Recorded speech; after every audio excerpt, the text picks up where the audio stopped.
time this evening.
Kata on opening the sutra.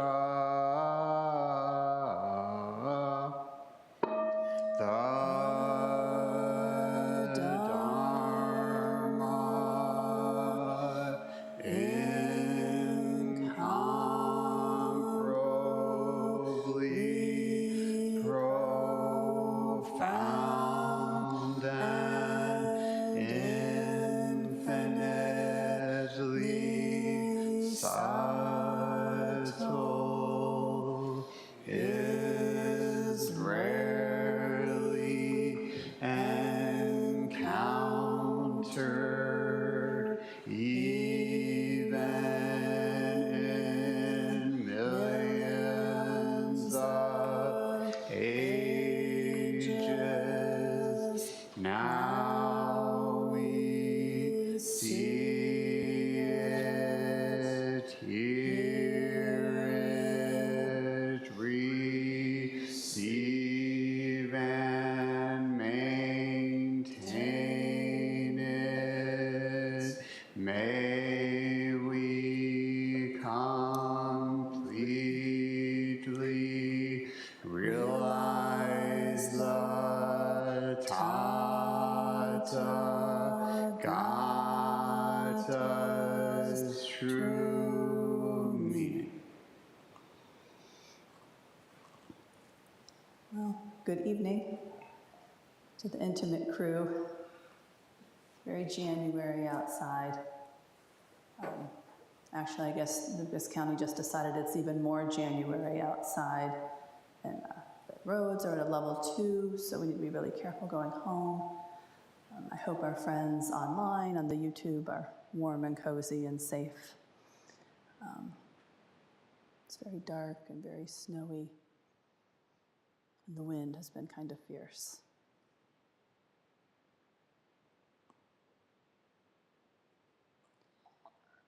My mother died on Sunday in the early morning.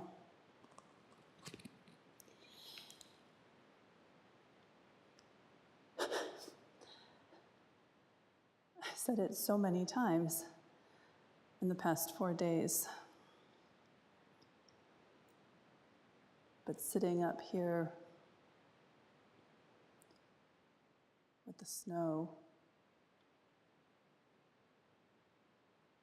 and hearing that clock, just the gears inside that clock moving,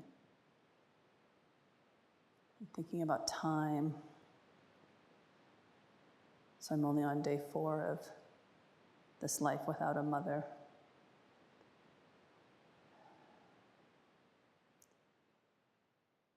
And the time feels very amorphous and very, what day is it? And also very segmented. Like it feels like it's happening in discrete chunks, but with no boundaries on it, if that makes any sense. I feel lucky to be here with you guys tonight with the Sangha. I feel very held by the Sangha these days, and all the days. My mom was sick for a long time. I referenced that, I think, throughout talks of the last year. And the last many months have been excruciating pain for her. So when we were at session, and I had heard that she could no longer swallow on that day, and I felt her really calling me, I left and took my session practice to the nursing home. And I feel beyond grateful I had that time with her. Moments was really all it was. I mean, I stayed for hours, but the moments of having her eyes and her very difficult words, very difficult for her to get any words out, are so precious. And having my daughter be able to come and helping her have that moment with her grandmother, those two have a very strong karmic connection and always have. There was a moment where I was holding my daughter's hand, and she was holding my mother's hand, and my mom had closed her eyes for the last time, but was continuing to be able to commune with Kosei and to, they were able to stroke each other's hands back and forth.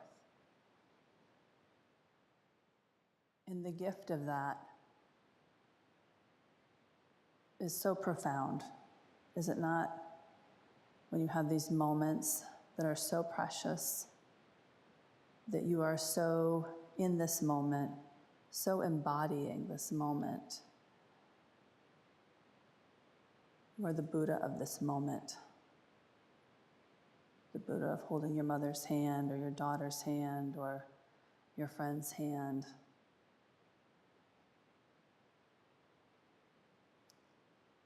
And that is what we practice. Some moments it just happens. We don't have to, it just says the moment is so intense and so full. That's just how it is. In other moments, we're so pulled around and yanked around by our thoughts and our feelings and our clingings and our aversions that we can just feel totally in a swirl, right? So these past 4 days are just a back and forth of that, right? Just total. I was just sitting on the cushion a few minutes ago, just flooded with memories of my childhood and my mom, and in no particular order, just kind of flooding through. My mom taught me a lot of important things about birth and death. These were things I was fascinated with before I started preschool. And my mom, after my dad went to work, and she was a stay-at-home mom, my dad would go to work, and I was allowed to come into the bedroom with one book and one question. And the book was usually Don't Forget the Bacon, because that was my favorite, about a little girl who had to go to the store and remember her list of things and don't forget the bacon. And sometimes my question was about the bacon. Where does bacon come from? Can we have bacon? But a lot of times they were about babies, because my mom was pregnant and at one point when I was maybe 3 or 4. And so at one point my question was frequently about how did the babies get here? Right? Where do they come from? How do they get out? I think I was a midwife before I was born. And then my brother was born, and we still continued this. I would still get in bed and snuggle in the morning, and the baby would be in there too, and I would ask my question, whatever it was, and we would talk about things. And it's such a warm, safe memory. And then one day I was older now in school, and my mom was pregnant with another baby. And I was very excited because I was probably at least as into this idea of another baby as my mom, maybe more. Like this was my baby too. And I came home from school and my mom was standing in the living room in a t-shirt and her underwear, which is not my mom's style. And her face was so red and pale at the same time and just so many tears. And she had found out that baby had died that day. And, at 8 years old, I didn't really know that happened. And what I remember about that time of deeply intense grief in my home with my mom, grieving as much as a person can grieve, was how, she had to go to the hospital for a while and came back, and she was telling me about our family friend who came to visit her, and a man she went to college with, and my parents went to college with. And she told me how he stood there, and he didn't say anything, but he let her see him cry. He just stood by her bed with some silent tears. And how that companioning, that being together, with these huge, hard feelings that arise and pass away and arise again. The power of that companioning together. And how blessed I feel right now to have the Sangha in this practice to hold me while those feelings come and go. I'm really grateful for our teacher's teachings on all things related to this.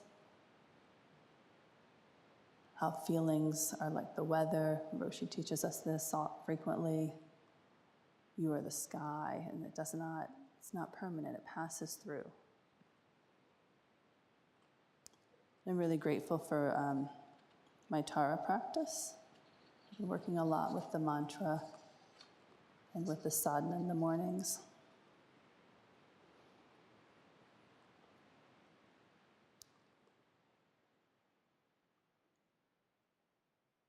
My little cousin Leo is very sad.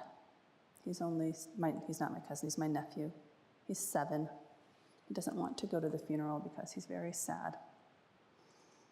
And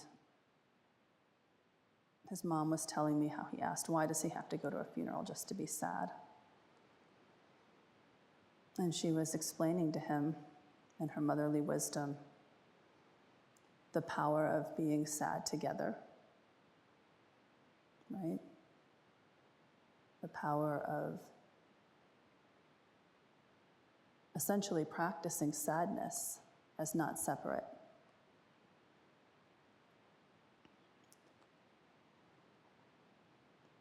And I think we really practice this well and help each other when we let the sadness just be sadness, and the anger just be anger, and the tired, the exhaustion, the bone tired, just being the bone tired. Last week we were discussing at Sesshin, on the Wednesday last week about the Buddhist teachings. When standing, know I am standing. When sitting, know I am sitting. And when sad, we need to know I am sad. When bone tired, know I am bone tired.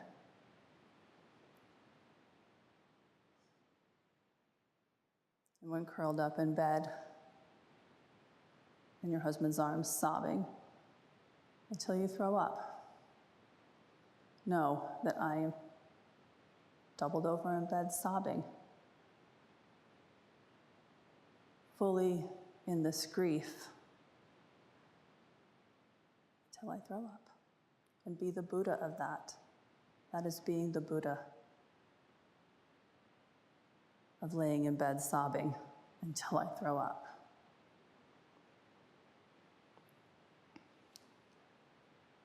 Today I had the really nice time of having some time for Dharma study and being in the temple. Sunday was being with my mom's body and my family and my brother and sister and I, really just having an awful, beautiful day of following the rhythms of that. What is this now? What do we need now? We probably need a sandwich late into the night, really. And then Monday was just packed with all the planning and the details. And I guess yesterday was residual details and being in and out of the temple space. And then today is just this pause. Tomorrow all my family will be here and we'll gather, and our daughters are coming into town, and then there's all the funeral rites and the visitations and all these things. But today was just this pause in the middle of that. And it is so important to appreciate the pause, isn't it? In the afternoon in the Tara room with the snow starting to fall, and just spending time with the altar and reading, what did the Buddha say about this? Looking into the Pali Canon, what did the Buddha say about grief and about loss and death? And I found this section of the Pali Canon that was such a delightful surprise to me today. I didn't know this existed. There are collections of verses from some of the early monks and early nuns about their awakening experiences. And of course, the monks have 264 poems, and the nuns have 73.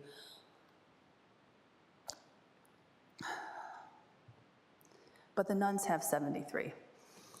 And since I'm in the midst of this loss of my mother, and I'm the oldest, I'm her firstborn daughter, the firstborn and a daughter, and so is my mother and her mother and her grandmother and her great-grandmother. All these generations are firstborn daughters giving birth to firstborn daughters.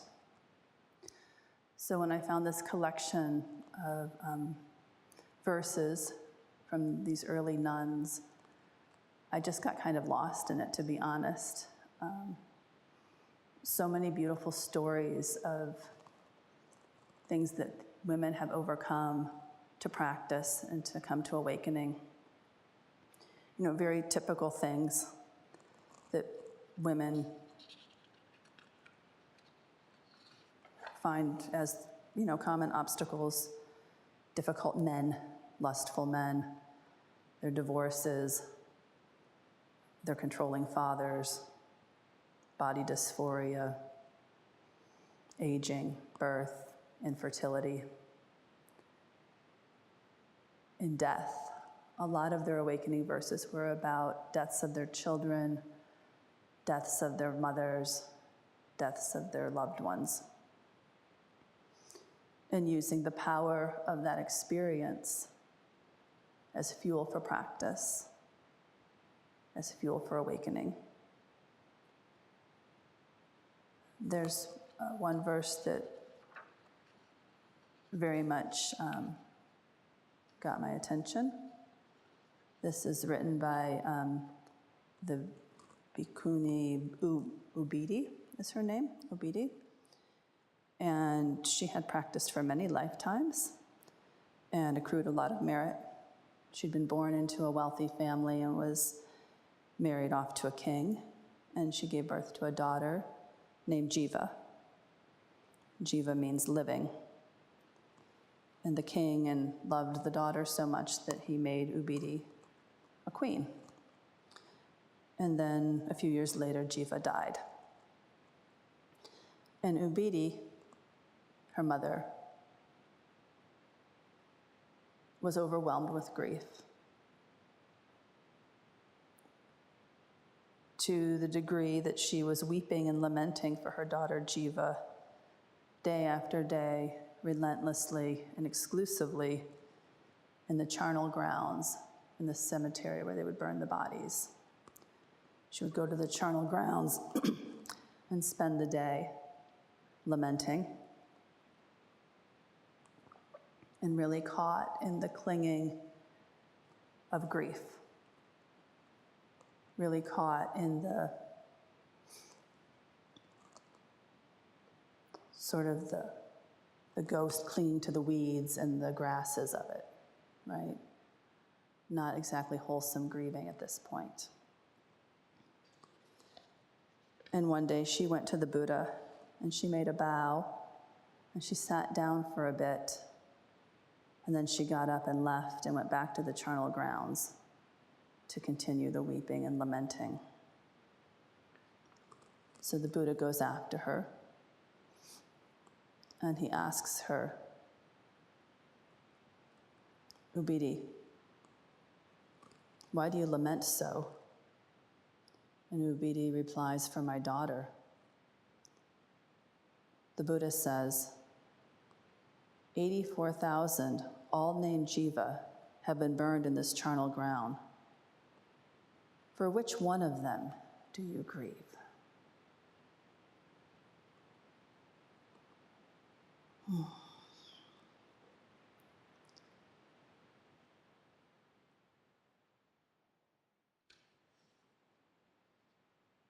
And And I love that line. 84,000 all named jiva have been burned in this charnel ground. For which of them do you grieve? When I went into the nursing home to see my mom on Sunday, after she had died, this is what I was thinking. How many mothers have died here? And in this not insensitive, dispassionate way at all, the very opposite, there's actually nothing special about my mother dying. There is. She was my mother. She's the one who read Don't Forget the Bacon and taught me how to pack for camping and how to make scrambled eggs and how to have a baby be born and how to have your baby die and how to survive it. But also there's really nothing special. Every day in our daily liturgy we say, I am of the nature to die. I am of the nature to be separated from everyone I love.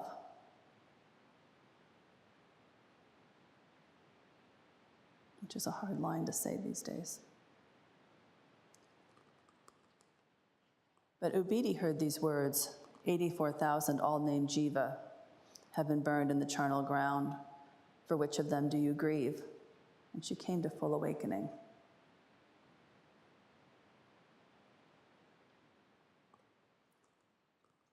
And she offers us this verse.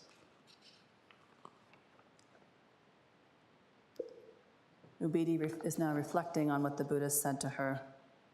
He said, you cry in the woods, Jiva, my daughter. Come to your senses, Ubidi. 84,000 all named jiva have been burned in that charnel ground. For which of them do you grieve?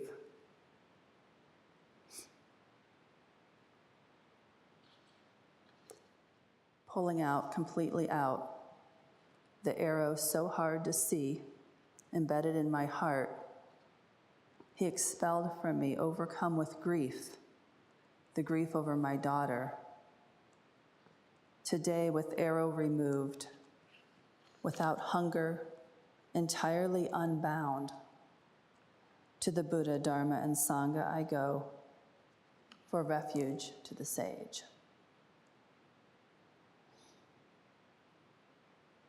And so Ubidi,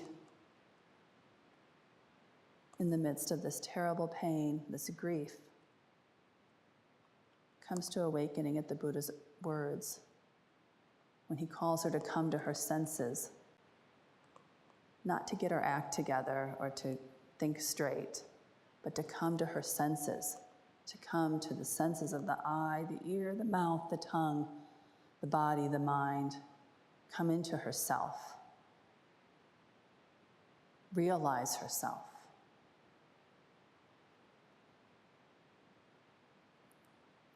For which of these do you grieve? Letting go of the clinging and aversion of grief and coming into the senses.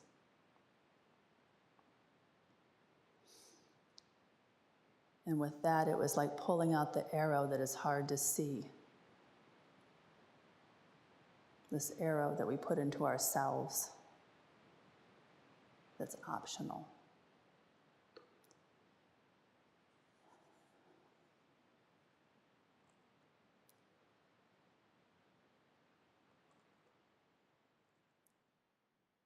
And it is so hard to see sometimes because these things can feel so, I can feel the pull of this grief to pull you into the weeds and to pull you into this all-consuming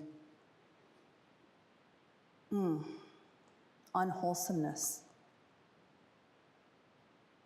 And at the same time, you can feel the preciousness of your own human life, calling you to respond, to be present, and to practice, to be with the noble friends.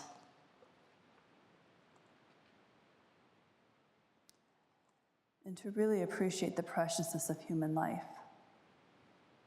We don't know when the last time we're going to put our feet on the earth will be. And we have this new calligraphy that Roshi provided us, every step home.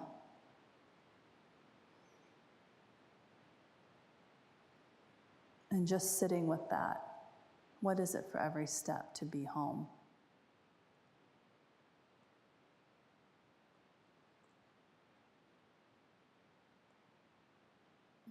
Even when the step hurts so much, just letting that be home.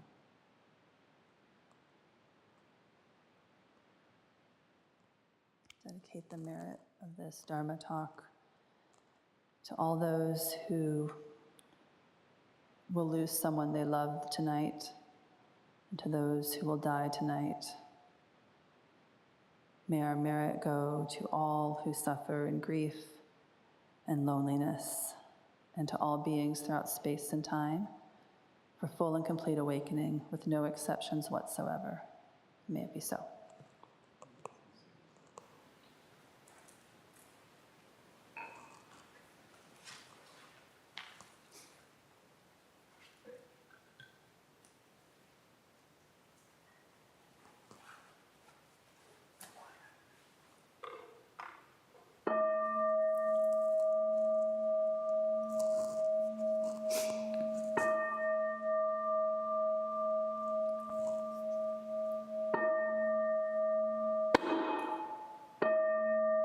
Beings are numberless.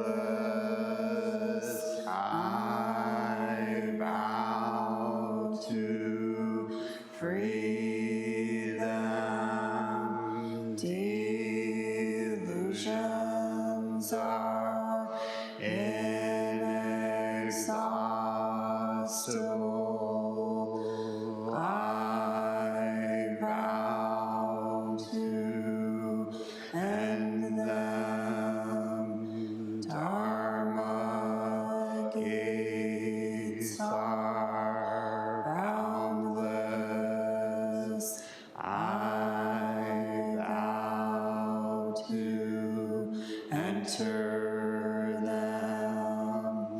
The Buddha way is unsurpassable. I vow to embody it. Beings are numberless. I vow to free them. Delusions are inexhaustible. I vow to end them. Dharma gates are boundless. I vow to free them. Delusions are inexhaustible. I vow to end them. Dharma gates are boundless. I vow to enter them. The Buddha way is unsurpassable. I vow to embody it.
everyone for choosing to be here this evening with